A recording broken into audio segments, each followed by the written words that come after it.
নমস্কার বন্ধুরা, সকলকে শুভ সন্ধ্যা জানিয়ে আবারও একটা নতুন ব্লগ নিয়ে চলে এলাম তোমাদের সাথে।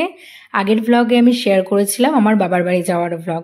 এটা ছিল সেদিনই সন্ধ্যায় ঘুরতে বেরোনোর একটা ছোট্ট ব্লগ। বাড়িতে যেহেতু সকাল সকালই পৌঁছে গিয়েছিলাম, বেলার দিকে সারাটা দিন বাড়িতেই ছিলাম। তবে সন্ধ্যায় তোমাদের দাদাভাই বলছিল যে চলো কোথাও থেকে একটু ঘুরে আসি।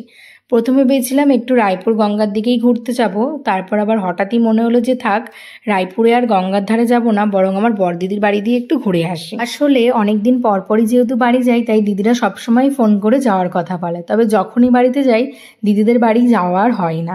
তাই সেদিনই টুক করে সন্ধ্যায় একটু ঘুরতে ঘুরতে চলে গেছিলাম। যাওয়ার আগে একটু মিষ্টি আর একটা দিদির ছেলের জন্য মাজার বোতল নিয়ে নিলাম। আর সেদিন দিদির বাড়িতে গিয়েছিলাম আমি, আমার ভাই আর তোমাদের দাদাভাই, তিনজনেই বাইকে করে গেছিলাম। গিয়ে দেখি দিদির ছেলে রাখি নিয়ে খেলা করছিল, আর ওকে স্কুলে বন্ধুরা যে রাখিগুলো পরিয়েছিল ওগুলোই ও আবার আমাদেরকে পরিয়ে দেবে বলছিল। যাই হোক, ও তো বাচ্চা মানুষ। তারপর ও আমাদেরকে ওর আঁকার অনেক ছবি দেখাচ্ছিল। এখন বেশ ও আঁকাটা আগের থেকে বেশ ভালোই শিখে গেছে। আর দিদি তো আমাদেরকে যেতেই মিষ্টি খেতে দিয়েছিল, তারপর ডিম ভাজা, পাঁপড় ভাজা এসবও করেছিল। তবে আমি ডিম ভাজা খাইনি, কারণ পরদিন যেহেতু শ্রাবণ মাসের শেষ সোমবার ছিল, আর আমি প্রতিটা সোমবারের আগের দিন মানে রবিবার দিনটা নিরামিষই খাই, তাই আমি আর ডিম ভাজা খাইনি, তবে পাঁপড় ভাজা খেয়েছিলাম। অনেক করেই দিদি আমাদেরকে থাকার কথা বলেছিল, তবে সেদিন অল্প কিছুক্ষণের জন্যই একটু ঘুরতে গেছিলাম, তাই আর থাকিনি। তারপর দিদির বাড়ি থেকে বেরিয়ে সোজা চলে গেছিলাম বাখরাহাটে, কারণ বর্মশাইয়ের একটা জুতো কেনার ছিল। বাড়ি থেকেও একরকমের একটা জুতো পরেই এসেছিল, তবে সেটা পরে পরদিন পুজো দিতে যেতে একটু সমস্যা হতো। আসলে তোমরা তো অনেকেই জানো যে বড়কাছারিতে পুজো দিতে যাওয়াটাও এবারে আসার একটা মেন কারণ ছিল।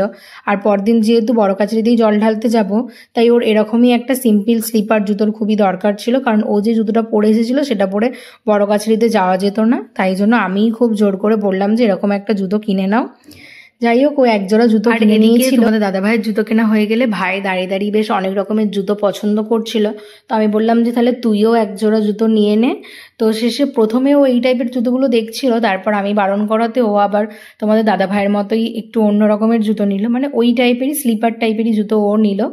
তো তোমাদের দাদাভাই ওকেও একজোড়া জুতো কিনে দিল। তারপর জুতো কেনা হয়ে গেলে বাড়ি চলে এসেছিলাম। চলো তাহলে আজকের ব্লগটা কেমন লাগলো অবশ্যই কমেন্ট করে জানিও।